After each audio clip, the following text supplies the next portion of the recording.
here we are on the modern day Terrace, the old strip.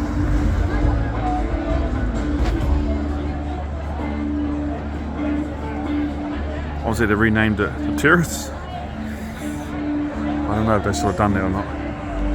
Saying that the strip was the strip. Totally different experience to what the Terrace is. And that's not speaking ill of the Terrace still provides a big function for now. The strip was a strip, so we start off here. So you got Fat Eddie's up top, Original Sin, Kong Bar, which is the ultimate combo for the Oxford group. Fat Eddie's is your pub, plays till late, 3 o'clock in the morning. It's probably the number 1 bar fighting bright side for that spot. I mean, you still go there for the live music most days of the week. This is a Thursday night and it's reasonably busy up there. I think it gets busy later on. It's usually a last band starts at 11 o'clock, goes through to 3 o'clock in the morning, or maybe 2, half past 2. That's usually Diamond Blue Band, led by Laura Marshall. She's pretty good. So down here got a restaurant, so that's a high-end restaurant. Well, aimed at the high end. That stops at about 9 o'clock. So it's empty now. They should get the young ones in soon. I have actually seen them lining up around about now, but can't be tonight. Not too sure why that is. But that's really a nightclub from 10 o'clock onwards. So that's your 18 to 24 demographic. And that queue goes all the way around the corner. It's not too bad, Original Sun. It is pretty good cocktails. On a Sunday they'll have bands at their front bit there, or solo artists, I should say, playing music. And then Kong Bar, which is a cocktail bar. Very good cocktails. Probably up there in the top echelon of cocktail makers. The thing about Kong Bar as well, they're the go-to 7 nights a week. So their best nights are probably Monday, Tuesday, Wednesday, Sundays, I'd say. You can go there on a Wednesday night and it's pretty crowded to 3 o'clock. Before COVID, that was the place to be. That was more popular than booze and crack at one point. That was a real good night out to sit there and sip on cocktails. And you've got Fat Eddie's.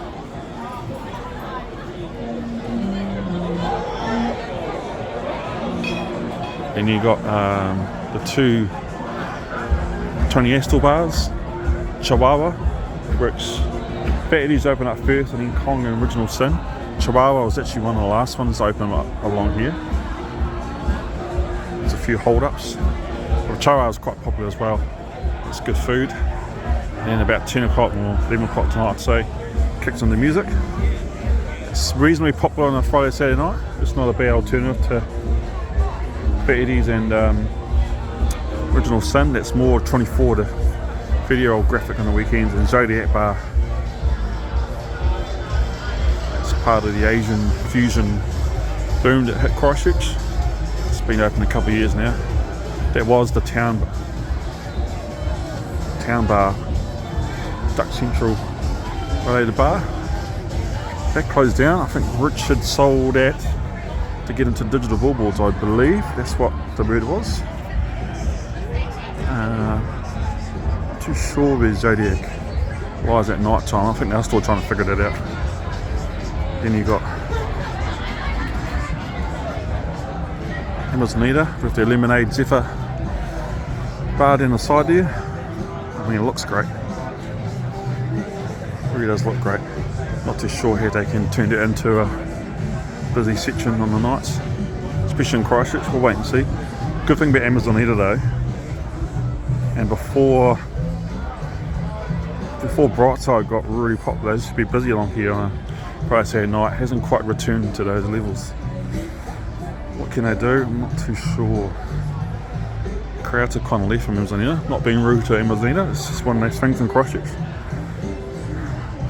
I think that's an effect of COVID too. We'll wait and see what happens there. And you got this place, which was Crockett. Crockett was one of the last bars to open up along here. People didn't really make the jump over. It's now Delilah. Delilah quickly risen up to be one of the most photogenic places, especially on social media. Good dining there from what I hear as well. It is reasonably busy here on a Friday night. Be interesting to see how Deloitte they go. They do have awesome drink specials. They're the only one along here that has happy hour 9 to 12, which is $10 points, $10 wines. So that's house beers. That's good for me. That's why I like here. Of course, this end here was actually a Vietnamese roll takeout restaurant until COVID, and I said it won't last long. It won't last long. COVID hit and was gone. They should have made it into a bar in the first place, I feel. It's always a bar. The terrace kind of continues along here a little bit. You have got Sweet Soul here, which is a dessert bar. Coffees. As you can see, they're kind of late. They actually do wines as well, I believe. It's mostly a place we can go to get a sweet fix. It's not really that well known. It's a bit of a hidden gem. Terrace kind of ends here. Have got Rollickin Gelato down here and Riverside behind me. The terrace is actually expanded now, so we just quickly walk along here down Castle Street. And by the way, there's not that many ATMs around here anymore. You've got dirty old Westpac, one of the big four Australian banks that loves sending their profits overseas. Of course, you've got that little bigger display of the terrace. Westpac ATM in there. Got this new part. So this is only come about in the last 4 months. And this bit here is a new part of the terrace. They haven't actually really named this yet, but I'm calling it the courtyard. I feel like South Park episode where they did that new part of town. I think it's called Soda Pot Pot, I think. So this is the courtyard here. So you've got Brewdar, Korean dining and bar. Cool place. Hope that goes off. Again, they're still finding their feet. Korean pop, good food, good drinks. Then you got Tanoshi, which is a group from Wanaka, Queenstown. Do ramen, Japanese ramen. Interesting to see how they go. Really got to turn themselves into a bar at night time. That's to figure out these two. Now above here, you can actually see an elevator, those doors there. It's actually an elevator. Door to the left there, that's actually going to be a sports bar up there. So that's going to be pretty big if you combine Brewdar and Tanoshi. Doesn't look that big. So it'll be interesting to see how that goes. Now I believe that's from a group that already owns a couple of bars in Christchurch. They're putting a sports bar up there. Not too sure when. Interesting to see how that goes. And in here, that space is filled up, I believe, from what I hear. But there is a big Dirty For Lease sign on there, so it could easily be a bar. I got confused because I thought, they won't have anything at the front here, but with those windows being how they are, you could actually open it right up here. So, I mean, Christchurch desperately needs diversity, and diversity is not an old Civil War ship used in the American Civil War. Diversity means you've got to have something different. So it's good seeing Brewdar Tanoshi here. Really neat urban LGBTQI bar, house bar. Of course, along here you got the new bar. It's coming in. So that's going to be an Irish whiskey bar. It says it's a whiskey bar. I reckon it's going to be an Irish whiskey bar. That's going to work in with Fiddle. So the guy that owns Fiddle is going to do that.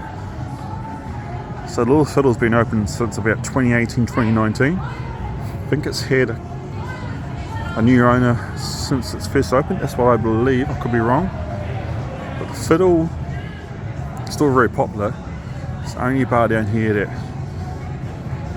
really attracts all age groups. So 18 to 35 of us. Still get a few of us oldies in there. and they got DJ Master K, or Carl Watson from Tahu FM, Cody's, Dan's days. He's a good DJ. He's probably my favourite DJ. Plays some good tracks. And then of course you got the original banger place, Bangalore.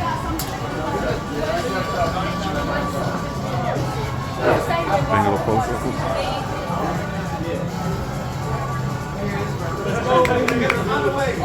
So they originally used to play the 80s and 90s songs. That's what Bangalore originally made a name for, and they kind of, not sure they lost the crowd or people just aren't going because of the COVID dip. When that place goes off, it goes off. That's actually the back entrance into Amanita and Bangalore, if you know, you know. Of course, you've got these upstairs bars.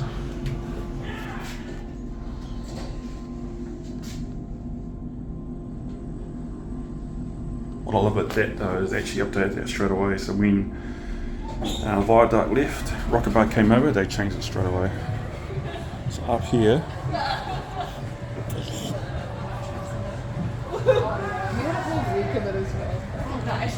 you got King of Snake, Monarch Cocktail Bar. Monarch Cocktail is a side function room. That should really be a bar to itself.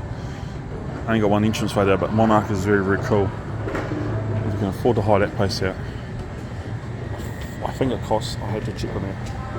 It's a really cool bar.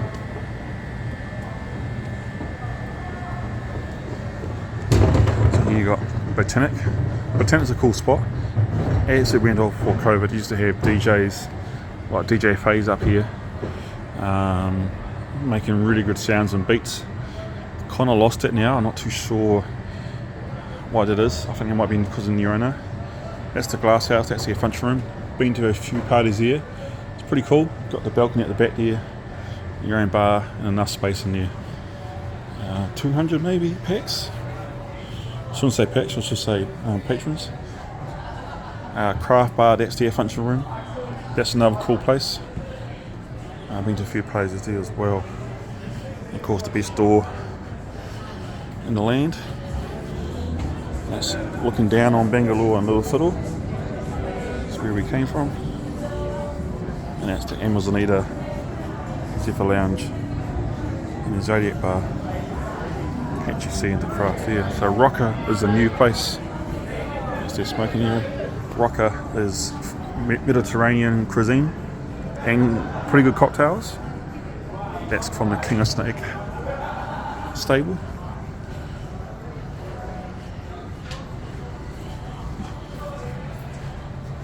And then Terrace, very popular Terrace teppanyaki.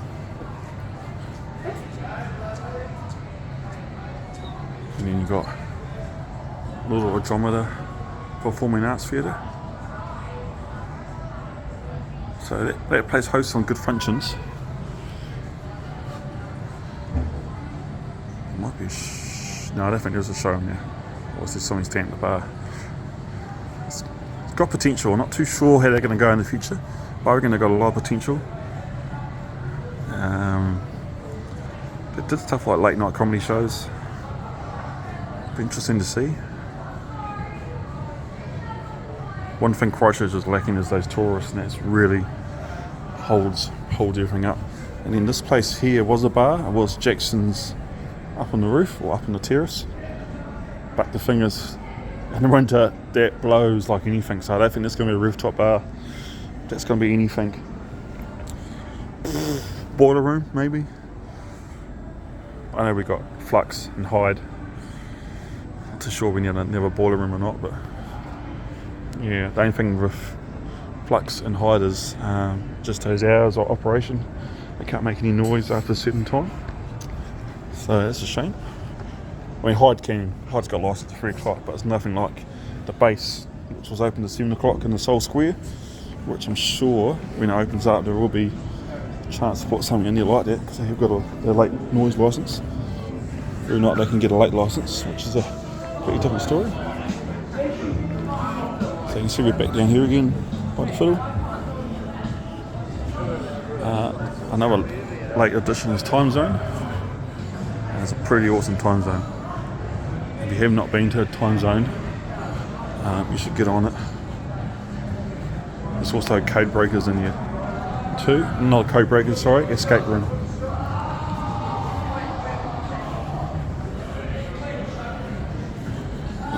Next to car park. The car park in here is actually never used for one light, you can tell. $12 a night, it's not too bad. I come at 10 o'clock, come back next day at 10 o'clock, and it's not too bad.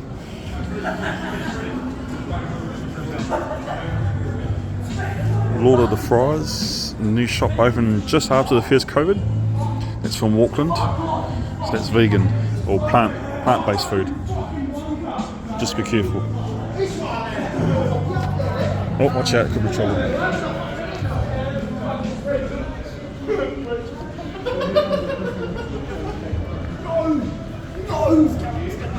No.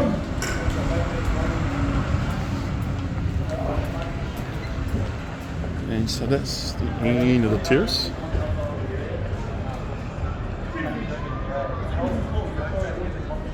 I don't know what's on tonight. I've seen herds of people going places. I can't figure out why they're doing it in the city. Not that I know everything, but sometimes you just try to think. Polyfest is on this weekend. I don't look like Polyfest people. I have seen other groups of Polynesians around. I'm like, oh. As you know, Christchurch is not very diversified. So when you see groups of Polynesians around, you think, well, I'm pretty sure they're Polyfest. They'll be up from... Does Dunners do Polyfest? In Chicago, West Coast, Nelson, they must come here, they have to. And the lads just got told off. Dropped their cans around the corner, of course. That's the behaviour that Terrace is trying to cut out. And that's what he saw those two guys in blue vests for. They do, they support the screw the door stuff. They go from place to place to try and figure out what's going on. The most popular food place is this one, it sells. Sales was, pretty sure Sales out of Auckland. They had Litchfield Street, then they opened this up. Well, let's say before COVID. I remember going in before COVID. Used to get the slice of pizza, 2 garlic knots and a can of Coke for $11-12, but I think it's gone now. Yeah, you see people buy a whole pizza to themselves, I think it's like $40. You think, oh, you're not going to eat that, pal. But yeah, that place lines out the door. Hasn't quite hit that same zenith since COVID. They actually closed early a couple of times, I know, but I don't blame them. And then you got Time Zone. Of course, the other time zones in the city pre-Crakes, because this is the first one in the city post-Crakes, was Hoyts 8 and was, of course, Columbus Street. Columbus Street was an absolute beast. That was always busy. I still remember going past at 4 o'clock in the morning. There people are dance battling each other on those platforms. Daytona. The Hoyts 8 one closes at midnight, pretty sure. But yeah, they were pretty cool bars, man.